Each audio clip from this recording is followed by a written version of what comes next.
Hi everyone, welcome to another edition of Pele Yoetz. We're on the letter left, and today we're talking about vocation. And it states that our sages said in Kiddushin 82a that a man is obligated to teach his son a vocation which is easy and light. Indeed, it is true that it is fitting for a person to seize the advice of Rav Nechorai, who said, "I abandon all trades of the world, and I will only teach my son Torah." This is also found in Kiddushin 82a. So I'll write about this in a later entry. With the assistance of Shemaim. And it says, nevertheless, even if he is wealthy and intends to bring his son to the family business, he should not be embarrassed to teach his son a mastery of trade. So the advice here is that even if you were fortunate enough, Hashem has blessed you with business, and you intend to bring your son in to take over one day, nevertheless, you should be teaching him a trade. Has v'shalom, everything should not go as you intend. It is your responsibility as a man to teach vocation to your son.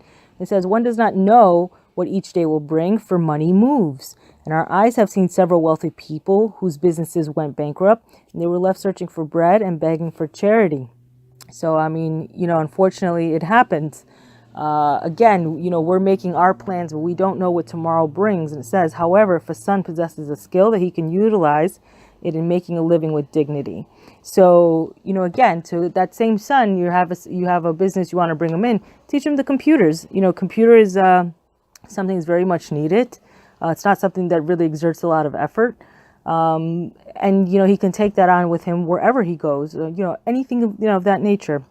So it says a trade is better than business for another reason. It says even if affluence is less likely from a trade than it is from business, nonetheless, one who engages in a trade will live a life of pleasantness.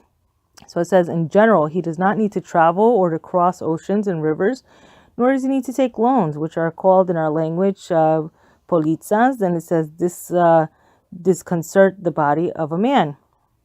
So again, if you have a trade, something you can, if everything goes, in business, you have to travel a lot, especially if you're like in merchandise. Let's say you own a store and you have merchandise, you have to go out. You sometimes you have to travel depending what the business is. Sometimes you have to even go overseas depending what kind of, merchandise you're selling. And, again, Rav has already talked about how traveling is very difficult on the body. It's very hard. It takes a toll.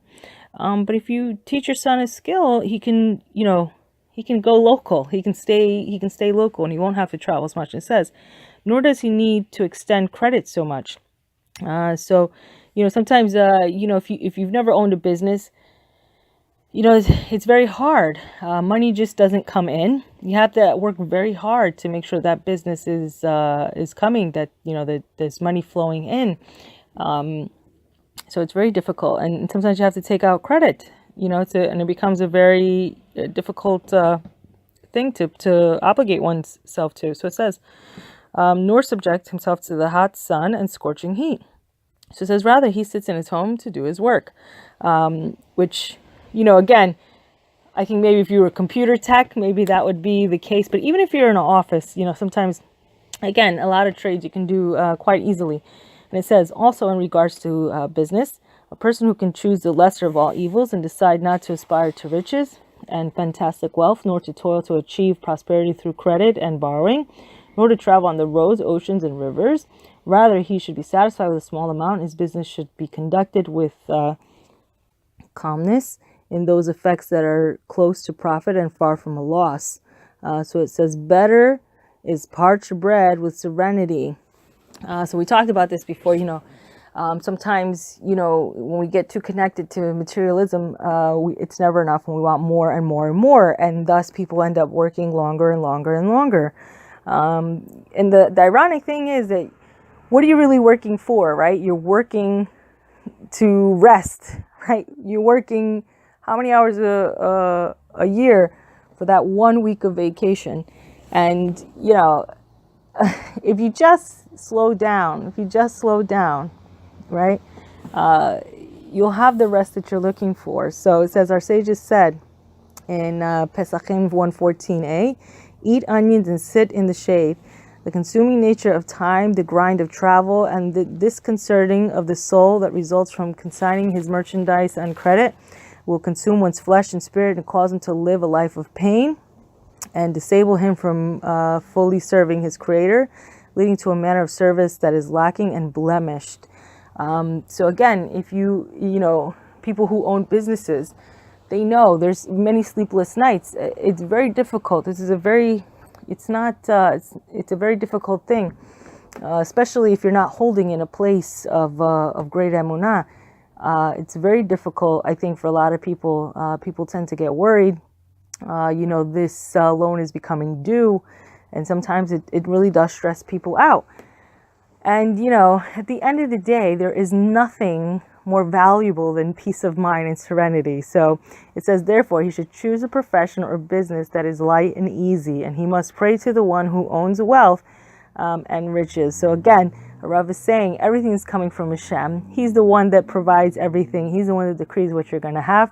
So really, do your effort. Do a little effort. What you're going to get is what you're going to get no matter what, Sometimes people, they go really crazy and they want more money. But let's say, for example, you want, I want to make $250,000 this year, and I'm going to go out and I'm going to get it. And let's say you make $250,000 a year, but you were only decreed to get $100,000 a year. So guess what's going to happen? $150,000 in losses you're going to take one way or the other.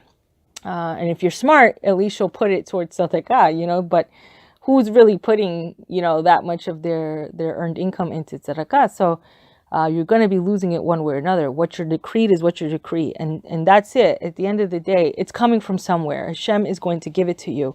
And it is what it is. So there really is no reason. So make an effort. You have to make an effort. You have to make an effort because Hashem disguises all of his miracles in nature. So you have to make an effort. But put in 8 hours. Go home, Be with your family.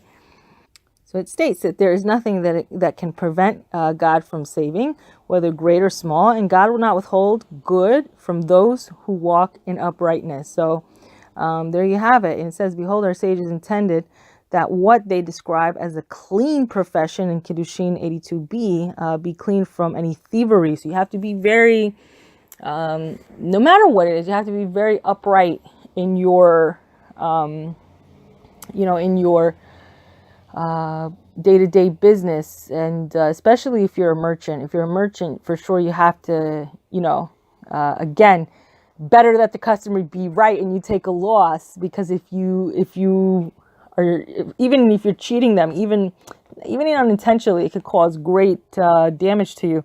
So just, it's difficult. It's difficult to be a business owner. There's a lot involved in being a business owner. Just the physical part of it, but the spiritual implications of not, conducting your business upright is very difficult. So it says, due to abundant sin, stealing has become as if it's permissible to certain groups of craftsmen, for example, to tailors. Likewise, there are certain practices by merchants which are absolutely stealing. It says, however, they have changed the names of these practices and refer to them as cleverness, industriousness, and appropriate effort. So, again, I think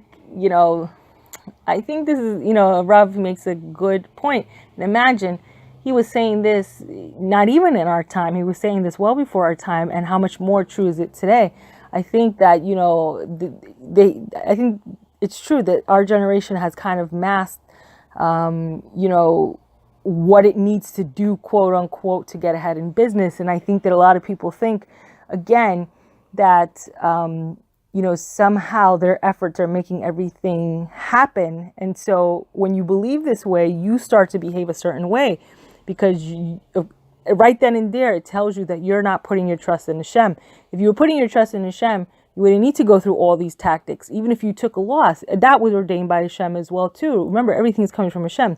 So if you're taking a loss, that's from Hashem. If you're getting a gain, that's from Hashem. You just did the little effort to so that it doesn't seem like an outright miracle.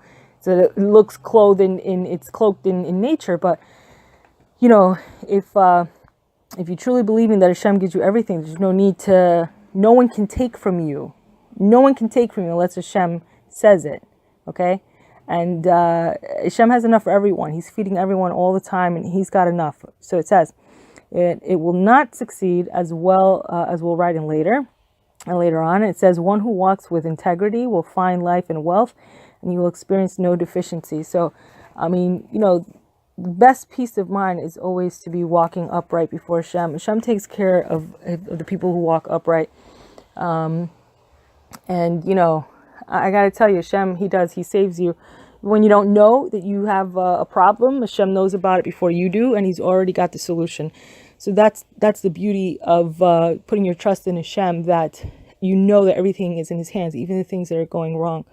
So it's well worth it for us to really make an effort to, when things come up, just to say, Hashem has got this, and it's all going to be for good. And sometimes we have to let our ears hear what our mouth is saying, and vice versa. We have to let our ears hear what our mouth is saying. So if you got negative things coming out your mouth, know that your ears are hearing that. You should really be speaking positive things all the time. Really draw on Hashem. Be careful of the things that are coming out of your mouth. But Hashem, he's in control, and he's always going to be with you.